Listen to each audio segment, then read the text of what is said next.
Yes, hello. It's Jason Louv. Welcome back to the Ultra Culture Podcast. My guest today is the very esteemed Lon Milo DuQuette, the world-renowned occult author, speaker, lecturer, musician, and all-around dad to the Western magical tradition. Lon has just released a course on Magick.me called The Magick of Tarot, where you can unlock the mysteries of the universe and transform your life.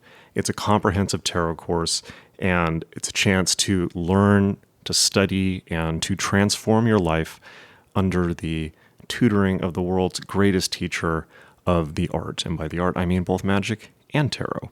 We're going to be talking about the course a bit in this podcast, so all your questions will be answered.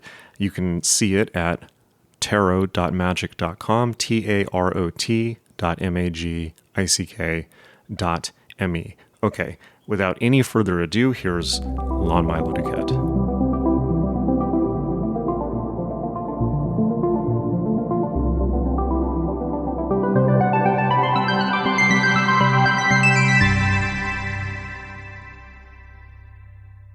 I just wanted to reiterate how honored I am to have you doing a course with Magick.me, being on the Magick.me team. I just spent, I think, I kind of lost track, 2 to 3 months working on your course, and it's a phenomenal course. And it's just been a great experience working on the course and working with you. Well, it's been satisfying for me too, especially because it's a treat. It's a luxury to go over things that you've been working on for 50 years and put it in a sort of a new light and a new perspective. So it's been good for me too. So. Well, that's great. Yeah, and I'm you're of course as I'm expanding Magick.me, you were my first choice for a teacher to add, and I've been telling people, you are the world's greatest teacher of magic and tarot, and I told people, it's like, I like to think I'm pretty good. I've been teaching magic for about 10 years, and I think you've been teaching magic 10 years longer than I've been alive. So props where it's due. I mean, you truly are the master of the craft, in my opinion, and many people's. Oh, well, thank you. I didn't set out to do anything like that. It's just that it's like I teach to know what I learn. What I teach to learn what I know. Does that make sense? It makes a lot of sense. I don't know what I know until somebody asks me a question. So if you started teaching magic in 1971, right, for the Monday night magic classes, and is that something you kind of? It was a little later than that. I joined the OTO. I started studying kind of seriously the tarot, first under BOTA, and then when Thoth deck came into my life, everything changed. But that was around 1972. And the only teaching I could actually say that I did that early on was when I would pull out the Thoth deck and say, read your cards, So, but a Monday night magic class started in the mid 70s after I joined the OTO. So we're talking 67 or 77, 78, when I had people in the house every week, and had to desperately try to stay one step ahead of the class. So in a sense, we were all learning together. So that's great. Well, why don't we talk about this class?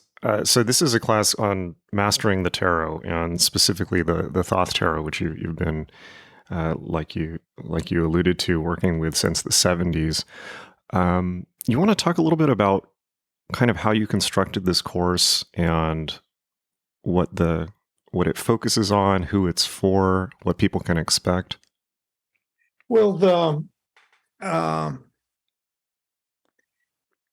when you're using the Thoth deck, you're sort of working with a postgraduate level of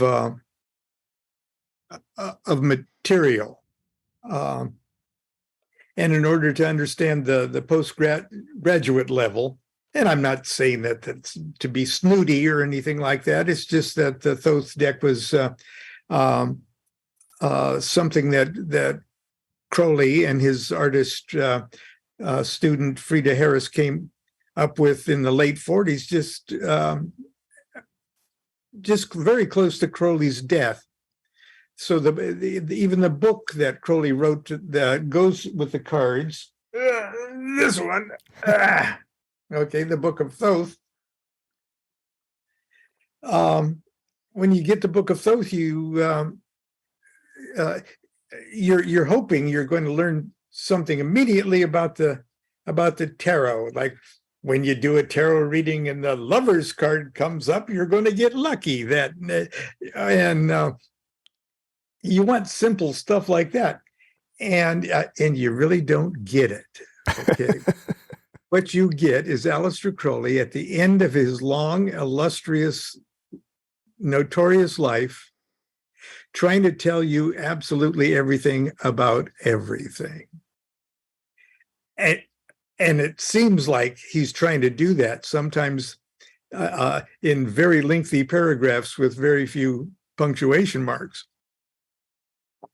And so in order to understand the tarot, to master it, to integrate it into yourself, literally, it's not like the tarot needs to become part of you, not just a tool that you use. It is that for sure, but it helps to fundamentally organize your whole life, your thoughts, the way you see connections between everything and everything else, and it becomes a living, organic organism that becomes part of you. And in order to do that, you do have to have a little background information on the fundamentals of Hermetic Tarot, or Hermetic Kabbalah, which the tarot is based on, or at least tarot is used by modern magicians. Now, don't get me wrong, tarot cards, like the people that use the standard, what they think is the standard Rider-Waite-Smith deck, it's a wonderful deck, okay? And it's organized along the same Kabbalistic structure, 78 cards, 22 trumps, the rest pips, 4 suits, all that's Kabbalistic, but there's nothing overtly Kabbalistic about it. The Hebrew letters aren't associated with the cards. There's nothing that would indicate that the 36 small cards would in any way represent the 36 decans of the zodiacal year or any of that stuff. But all of that stuff is implied in that deck. And any standard 78 card deck, all that stuff is implied. The Alice in Wonderland deck, or, the Halloween deck, it's all implied in those decks just by their very structure. And so there's a certain amount of perfection just in the way a deck of tarot cards is built. And that is perfect. It's a mathematical perfection. And truth reveals itself in perfection. Perfection is beauty. And truth reveals itself in beauty. And so it's no wonder that someone that just does not give a damn about magic or Kabbalah or anything else will pick up a deck of tarot cards and with sincere intent, utilize it as a bona fide divinatory device. So when people ask me about, or they try to make fun of the Rider-Waite-Smith deck, I said, don't make fun of it. It may not be a perfect Kabbalistic tarot deck, but it's a perfect whatever it is. And it works just fine.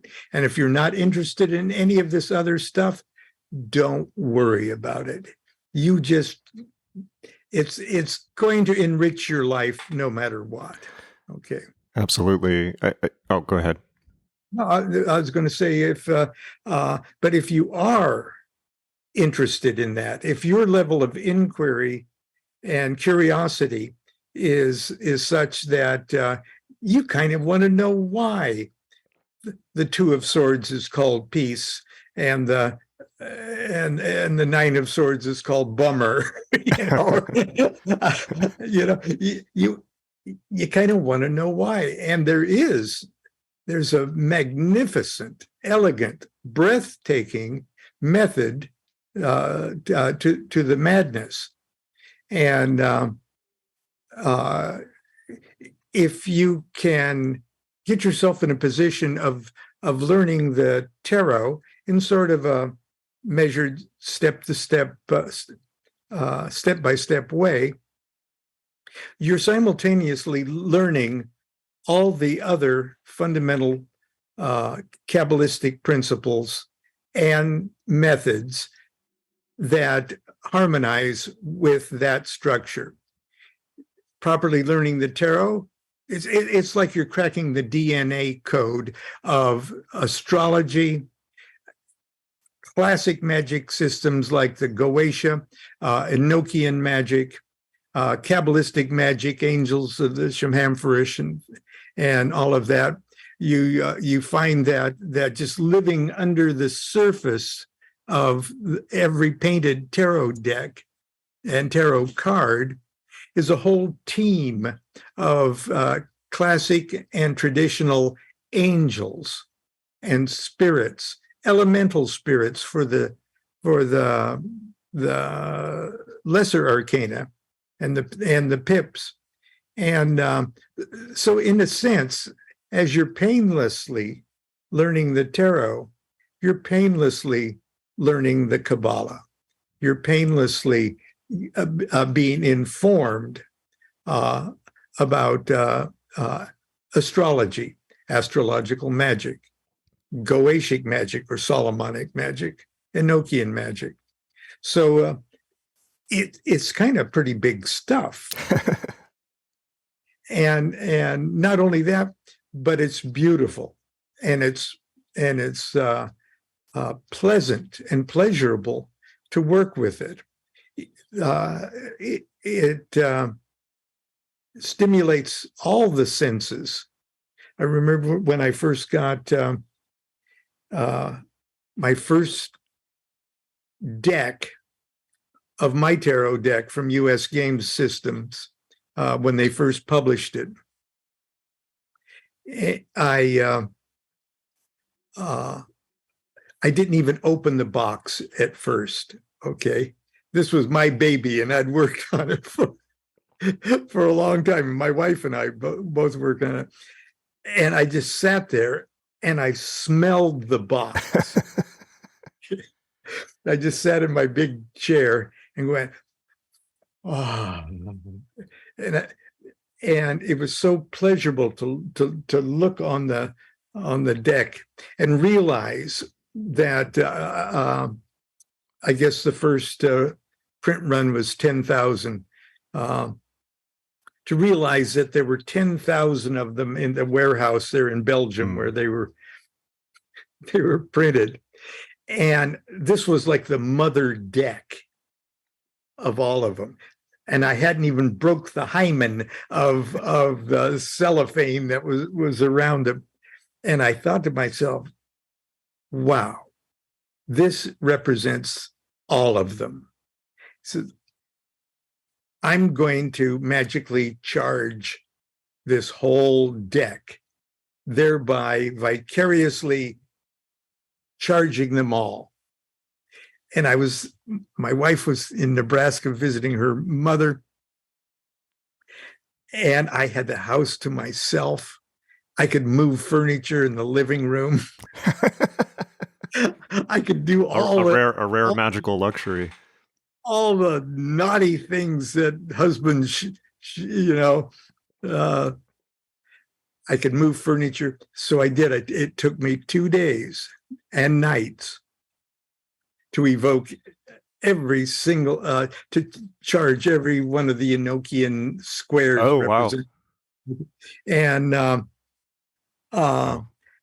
call up 36 of the Goetic demons in the daytime, and then 36 of the nighttime ones at night, to literally by name.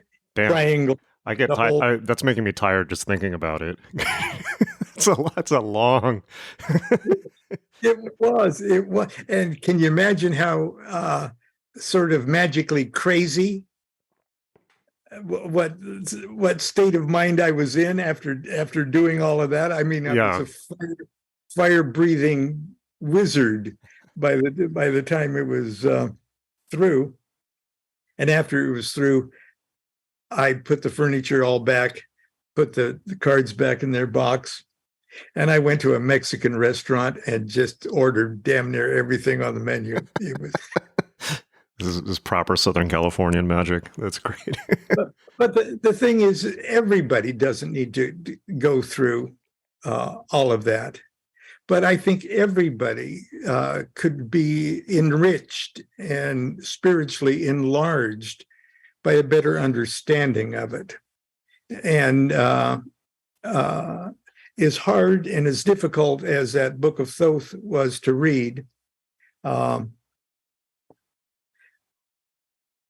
Crowley explains it, I think, better than anybody has ever explained it at that depth. But not everybody can immediately wrap their meat brains around the way Crowley assumes that you're already a genius and understand all of this stuff, And so I wrote Understanding Aleister Crowley's Thoth Tarot about 30 years ago. And it has become sort of the entry drug to the Book of Thoth. And so I based this course on the material that I took, hopefully in a logical and step-by-step and painless definitely way. The material that comes from this, and that book, Understanding Crowley's Thoth Tarot, which I guess I left downstairs, and my own Tarot of Ceremonial Magic book. So excellent. Well, so what was the question? Well, no, that's a great overview, and it's just bringing a lot of thoughts up for me. I mean, in taking the course, one of the things that just came out so clearly is what you're talking about now, where the tarot is like a map or a model of the entirety of reality. And so the question that I wanted to ask is maybe, at the very highest level, what is tarot for? Because I think people go into it thinking it's a divination, it's a fortune-telling system, which it can be, but also everything you're saying now, it's like, the way that you're describing it right now, I'm just thinking, it's like, well, the Book of Thoth really is like the core book of magic. It's got everything in it. So what would you consider tarot? Is tarot a magical system in itself? Is it a map of the entirety of the universe? Is it a system for initiation, a system for finding your true will and your purpose in all of that? It is all of those things specifically, but generally, tarot is a language to explain to yourself what is otherwise unexplainable. It literally is a language, visual, mathematical, emotional language for you to put things that you already know and are just not, I'm going to use the word, just not awakened to. And in a sense, give yourself a language and an alphabet to explain that to you. You install the tarot. It's like you've got a plug-in somewhere that's empty. You got a rusty plug-in in your soul. And tarot is a device, a circuit board that is meant to plug in, and you install it in yourself, and it gives you. It's like it squirts WD-40 into your soul, in a way that things that you can't actually, that you need more than your mind and your reasoning and your ruach to process. You need more than that, and tarot provides you the language that can trigger that more. And so I use the tarot for divination. I read people's cards over the telephone. I have for many, many, many years. I have friends from around the world do it quite regularly. But that is just like the tiniest tip of the iceberg of tarot's, I don't want to use the word power, but tarot's power, okay? It's just the tiniest application, because it allows both me and the person I'm reading the cards to. I'm not psychic. I don't predict the future. The cards don't predict the future, okay? The cards only tell us what we already know. And if we really have a question, a real question, and we really want to know the answer, then we do already know the answer. And any observable phenomena can give us that answer if we're just open to it at the moment. So usually a tarot reading, at least the way I do it, I don't even like to call it a reading. We find out what the real question is. I want to know everything about this, so I can see the answer hanging from the cards that are drawn. I want to see how it applies. And in that conversation, before I shuffle and pull any cards, me and the reader find out exactly what it is they want to know. And the querent does all the work from then on. And sometimes I have to do 2 or 3 little readings to actually draw out of them, well, what is it that you really want to know? You don't really want to know if you should marry that girl. You want to know if marrying that girl will ever make you happy. And why do you want to be happy? So we zero in on the happiness thing until they have the magic one thing they really want to know, the one thing that if a omniscient angel came down and sat in front of them and could tell them a truthful answer to one question, what would that one question be? And if you can formulate that one question, the answer is already returning to you from that level of your own consciousness. So, and I try to do that over the telephone. That's I've never thought of it before. So you're kind of in doing a reading, you're not looking for the answer. You're looking to define the real question. I like Yeah. that. That's And great. then the tarot provides this universal language of images, even dates, and whether it's an emotional or an intellectual or a physical or a question that has to do with their ultimate will or reason for existence. The tarot tells us that I instantly. that was one of the things I love so much about the course. I mean, you go into so much, you're able to pull so much detail out of each of these cards. And I mean, you go into stuff that is not commonly talked about anywhere. I mean, you go into the Shem HaMephorash, you go into the relationships to the Enochian tables, the spirits from Liber 231, the quadrants of the earth, dates, Hebrew alphabet, all the Kabbalistic stuff. And that stuff is, I can't think of anywhere else to easily get that information. You go really deep on each of these cards, and that was just phenomenal. I was talking to somebody who's kind of the TikTok generation, and they were saying that there's tons of people now on YouTube and TikTok, which I don't really know anything about, who like tarot is very popular. There's lots of YouTubes on the tarot, but she said that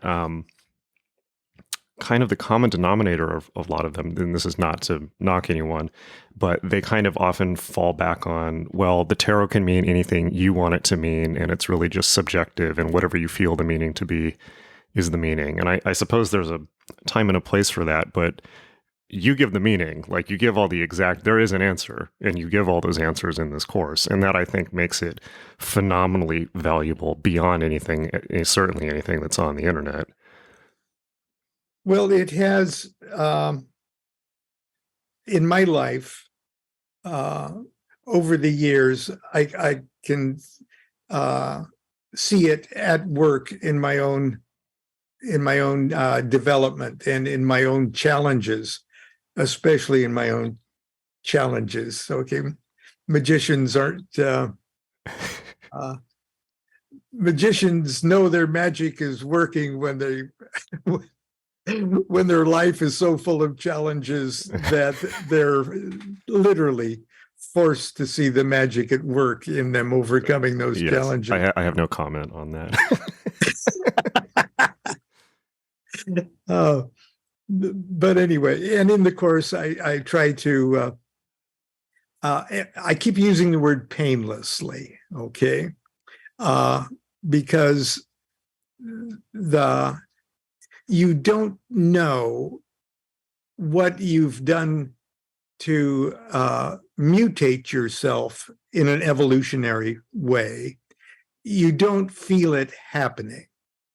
Okay, you're so close to yourself, you don't feel yourself changing. You don't feel yourself mutating. And working with perfect things like this, and the Kabbalists knew this way back. Okay, and the alchemists knew this way back.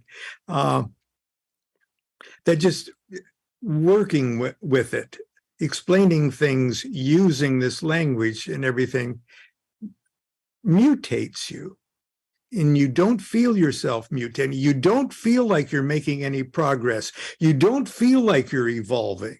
Okay, you're too close to yourself because you're there while it's happening. And when you're mutated, you still feel like you, because that's who you and what you are. But you're the new mutated you. You've got nothing to compare you with, because you're the now you. And so you only find out, and it only dawns on you when you ask yourself, gee, I'm not making any progress, but would I trade places with the me that I am now? Would I trade places with the me that I was 5 years ago? And you go, hell no, I was a moron. I was a idiot 5 years ago. I would never, I may have problems now, but boy, I was a jerk 5 years ago. Hmm. And then you'd say, well, how about 2 years? No, I was a jerk 2 years ago too. And you finally get, when I trade places with the magic me that I was yesterday. And it's the same answer. That's a great benchmark for progress. I really like that. So, and without even realizing it, the little bits of information that help you organize your thought patterns by use of tarot as a Kabbalistic flashcard system helps you make those subtle readjustments. And just a few months into your serious work with the material, if perhaps a friend or a relation comes up to you and asks you to explain something to them about that they don't understand about tarot, Kabbalah, magic, whatever, and you try to explain it to them as best you can, armed with your understanding, you find out that you know a hell of a lot more than you ever dreamed you knew. And it comes out of your mouth as if you're hearing it for the first time yourself. And then you realize, okay, something's working here. Something is working here. That's great. Well, that leads me to another question, which is, who is this course for, and what level of knowledge should they have going in? I mean, it definitely struck me taking it. It's a very advanced, high-level course, but certainly it seems to me that somebody with no knowledge of tarot or magic could jump into it. So maybe talk about that. I mean, is this a course for people who are already interested in magic? Is it a course for people who want to learn how to read tarot? Is it for advanced, for beginners, a little bit of everyone? Okay.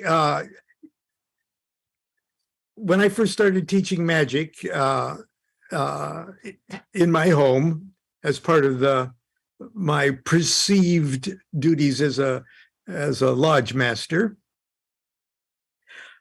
I opened it to everybody off the street. It was a foolhardy thing to do.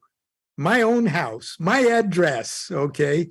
Magic class, okay? You don't have to be a magician. You don't have to be in the OTO or the AA or the Golden Dawn or the Rosary. You don't have to, you just have to behave yourself for 2 hours in my living room. But at the same end, we had people who were literally there for the first time, or very, very green, interested parties. But we also had people who were adepts, who were far more advanced than I. Okay, it was Southern California. That's right. Everybody has started their own religion. There's adepts, right? With charlatans,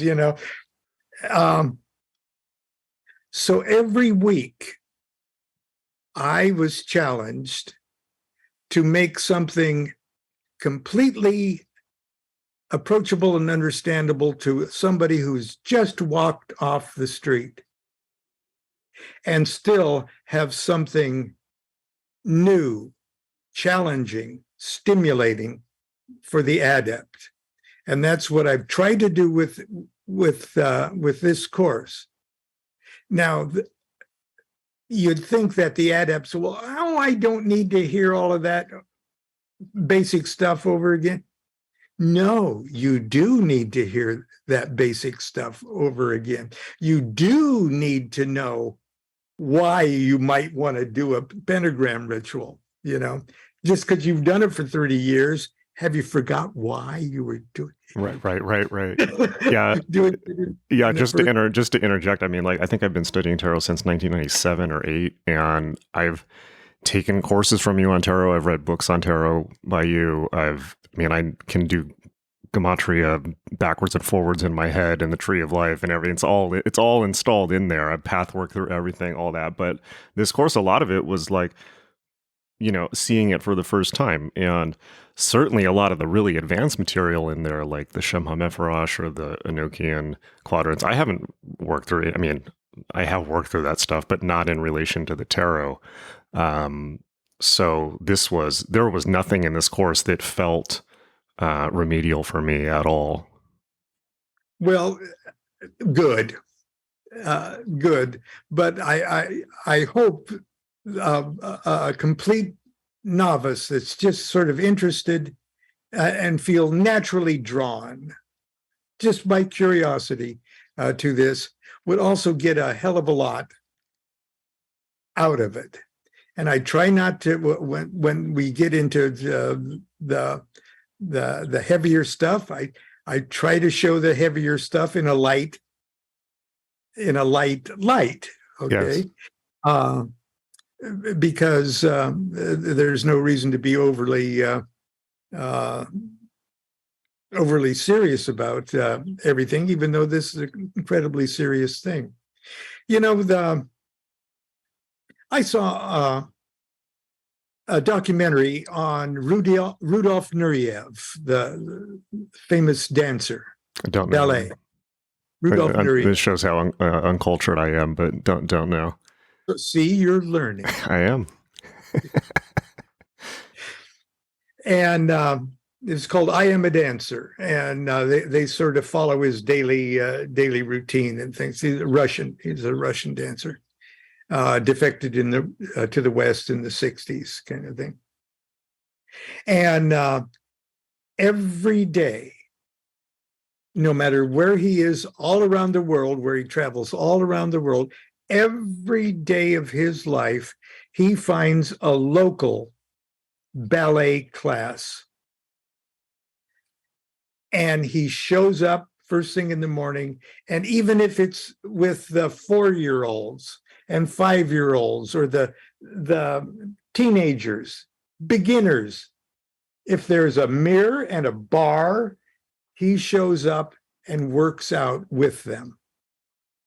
Because there is no thing in his advanced mastery of the art that he doesn't learn something new and applies and re-oils the machinery of his body with those fundamentals. And that's how I see the study of magic, metaphysics, tarot. I love that. There is no beginning.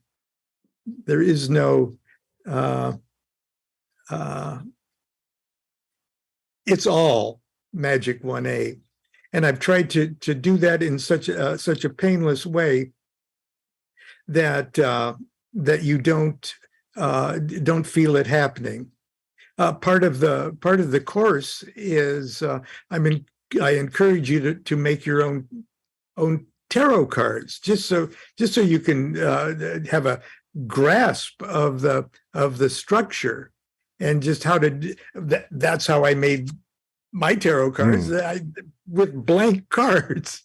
Yeah, that was one of my favorite parts of the class, and I actually added. There's a lot of supplementary handouts I put in, like for instance, copies of the Holy Books of Thelema and Book T, and all of that stuff is now in there for easy access. But I added a little section at the end of information for if people want to get their own tarot cards printed on tarot blanks. That's now possible, and they could even theoretically have it online available.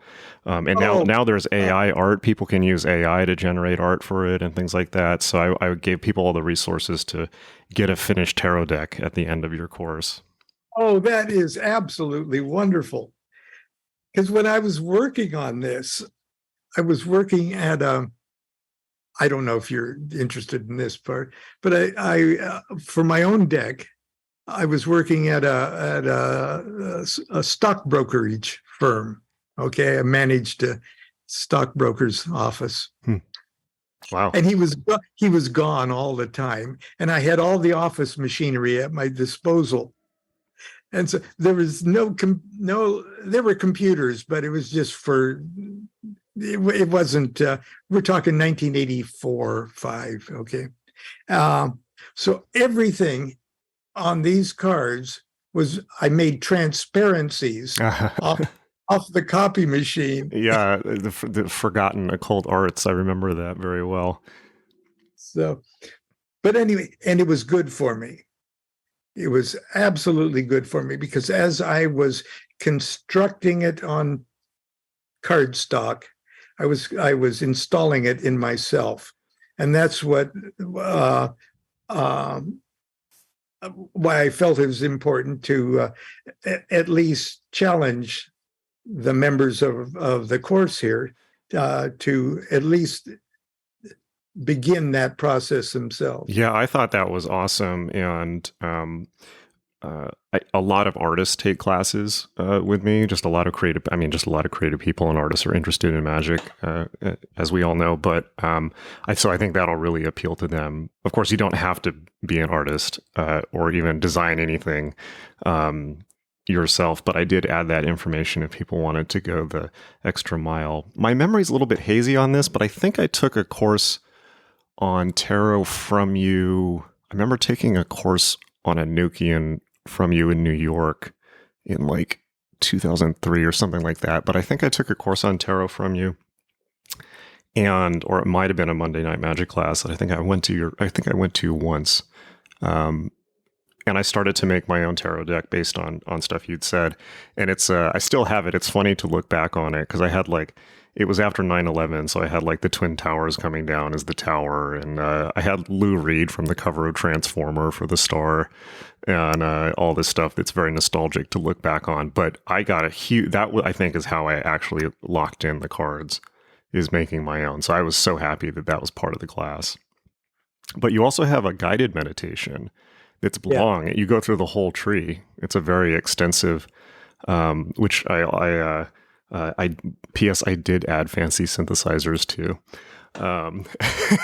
Thank you. I am so low tech. Okay, I'm a low tech guy, so I really appreciate the any enhancement whatsoever. Everything's very. I didn't change anything at all. I just polished stuff. So. But that's a phenomenal meditation. And I think you said earlier, you were talking about, plugging the tarot into your soul and making it part of yourself. Would you agree that those pathworkings are really kind of like one of the key ways to do that? It's definitely one of the key ways to do it. It sort of opens up channels that you'll later use, for a greater influx of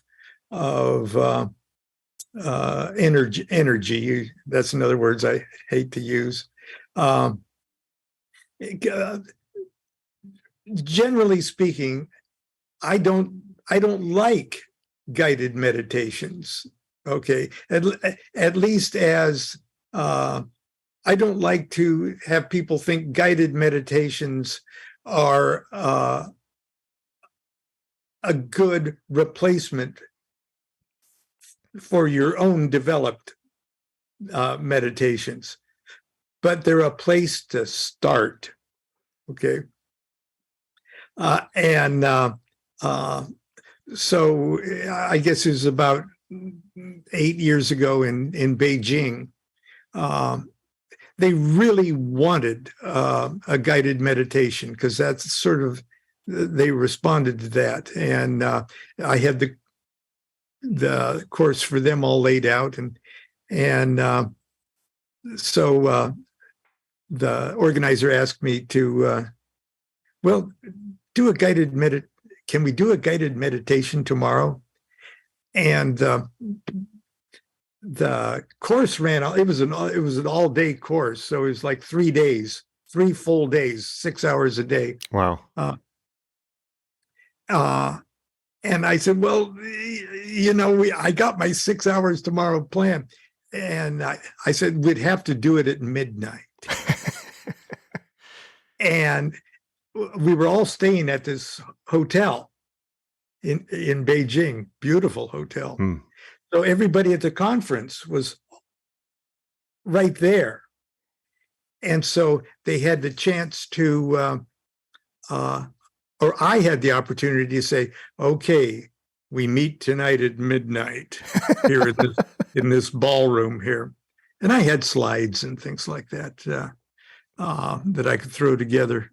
Did you, not to interrupt, but when you first started doing magic, did you ever imagine that you would end up leading midnight meditations in a hotel room in Beijing? That's so James Bond.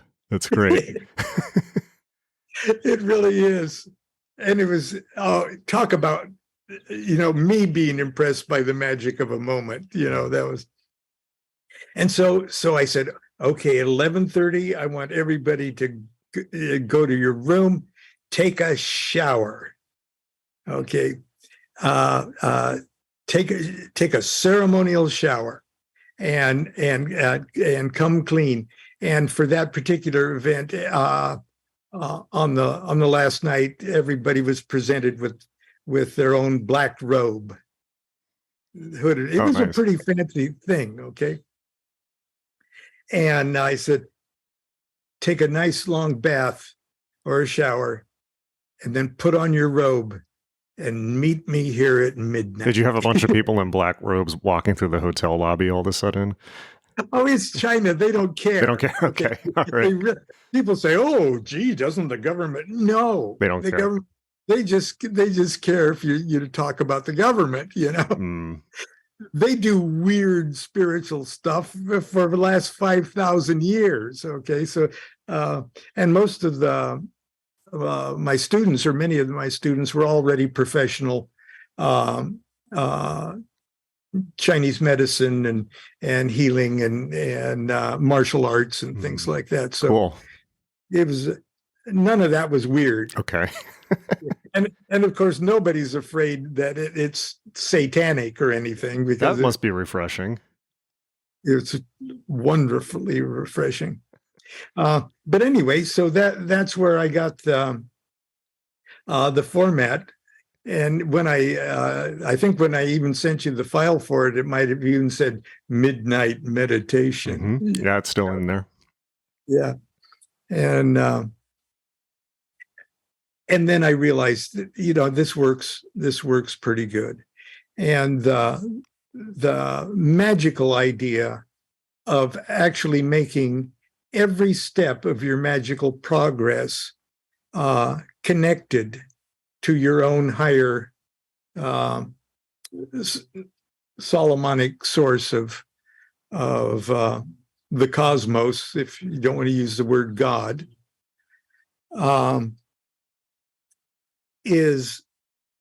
depends upon your harmonizing, your communion with what we call in magic your own holy guardian angel. And so sort of tearing a page out of Crowley's marvelous Kabbalistic fairy tale, The Wake World, every step that they take on the climbing the paths, the serpent's path up the tree of life, each step is preceded by the vision of them being kissed by their angel, and to trigger that emotion that for most of us is centered in the heart chakra area, to get that stimulated. So whatever their ideal angelic lover would be, we connect to that, and that fits right in with the sexual alchemy aspect of every tarot deck, but most overtly in the Thoth Tarot. So super cool. Well, I did add a tiny note to the end where when I put in all those just the information about how to get tarot cards printed and put your deck together, I said, you have all the correspondences that Lon has you work through, and then you have also, all the traditional correspondences, because I put in all those things like Wake World and all that. You can get that stuff on the internet anyways, but I thought it'd be nice to at least have it in one place. Yeah. And then I said, but you also probably have notes after going through Lon's guided meditation for each of those cards. So why not take all of those and use those to create your deck? Yes. That's your only real deck, is the one you pull out of yourself. I love it. So when people complete this course, I mean, I think it's about 4.5 hours of guided instruction from you. Plus, there's a bunch of homework. I added quizzes. There's a bunch of supplementary reading that's now added. There's however far in you want to get with creating a deck and things like that. Also, I mean, I'm sure you would agree, this is not like a one-time course. This is a reference to go back to again, like a lot. Yeah. Even the meditation. That's what's great. That's what's great about it, is you can play it back and review it, which is something you can't be said when you attend a live lecture. So, yeah, that's really helpful. So let's just say when people go through the course and they complete it, what would you say they're going to come out of it with? What are they going to? I mean, there's so much, but what can they expect to kind of take away at the end of it? well, I wish I could actually answer. You're going to grow your hair back. That would be nice. You're going to lose weight. But I can't. Nobody can promise anything to anyone. But what I will say is that going through the course with the intention of using it for your own spiritual nourishment and advancement, you will be a different person than you were when you started the course. And it's up to you what you're going to do with the new you after, from that point onward. But one thing that I can guarantee is you will be a different person than you were before you took it. And can't promise that your life's going to be better. It will be better in this respect of your understanding of this subject that you have a passion for. That I can promise. Well, I can also promise people get a fancy certificate of completion as well once they finish the course to display, suitable for framing, to display to all their friends and family that they have taken the Magick of Tarot with Lon Milo DuQuette. That might be the best part. Sometimes I actually like collecting certificates because I'm a big fan of adult education, ongoing education, as well as creating it for a living. So I like collecting those things. It's a nice feeling. Maybe that's just me. Nice feeling. It is a nice feeling, and as the years go by, you go through phases where you appreciate your collection, and phases where you don't. And but the older you get, when you run across, because I too have a lot of certificates and awards and things like that, and when I run across them 15, 20 years later, I go, oh, yeah, that's what I'm, that too, I feel like sometimes that's kind of like what tarot is. One of the things that tarot is really good for. It's like just reminding yourself what you know. Because Yes. each of those cards sums up so many things. Well, maybe just to wrap up, I want to ask you, maybe for people who are on the fence, who want to take the course, but maybe they're not quite sure it's for them or the right time, or what would you say to somebody in terms of how will they know if it's right for them to take the class? Um,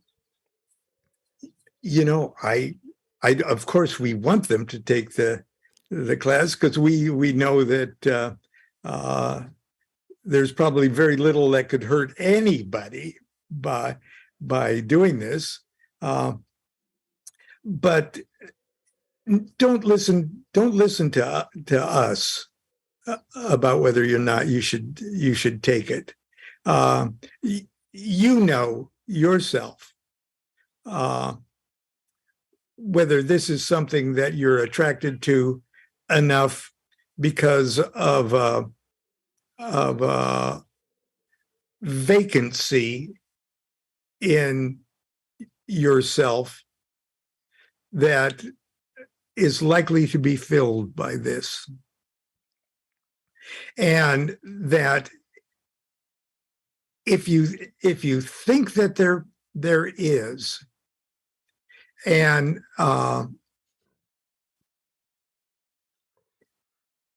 you still are trying to talk yourself out of it, ask yourself, why am I trying to talk myself out of this when I probably know that this is going to be something really good for me? And if you can still talk yourself out of it, talk yourself out of it. The world won't end. If you well, the world is probably ending. Well, yeah, these days. I take that back. But if this seems like it is something at the very least will enrich 4.5 hours of your life, I would encourage you to register for this. Sure. Well, it's enriched, I think, 2 months plus of my life full time, and I still love it. So, 5 stars for me. And I wanted to add also for anyone who's taken any of the other courses at Magick.me, this course complements them and advances them perfectly, which is another reason why I'm so honored and happy to have it on the site. It goes along with the curriculum that's already there wonderfully. That includes, by the way, there's a course that I taught on tarot on the site. This is a better class, and it's more, that one's good too. This one's much more advanced information. So if people have taken that class and they're wondering if this is the same material, it's definitely not. It's much more Lon, much more advanced, and it's quite a course. Yeah, I think we pretty much covered everything, though. Anything else that we left out? I have put it into small units. It's like 2 to 3 minute units now, which is really handy for people who are on time crunch. Like I always tell people, hey, like you can even take it on bathroom breaks at work. If you're slammed 24/7. So. And obviously, just like with everything else, there is a money back guarantee on it that's described on the site. But I don't think anyone's going to no one's taken me up on that yet. Certainly on this course, I don't think anyone's going to, but it's there just like with all the rest of the courses. I think that pretty much covers it, right? I think so. I think so. I hope so. All right. Well, thank you very much for jumping on the podcast with me again, and hope to talk again very soon.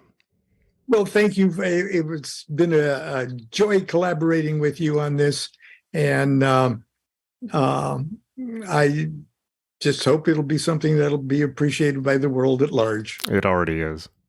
Thank you so much, Lon.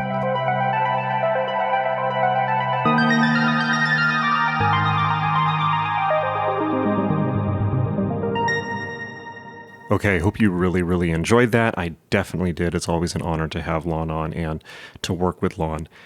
Check out the Magick of Tarot at tarot.magick.me, tarot.magick.me. All right, lots of love. Hang in there, and I'll see you in class.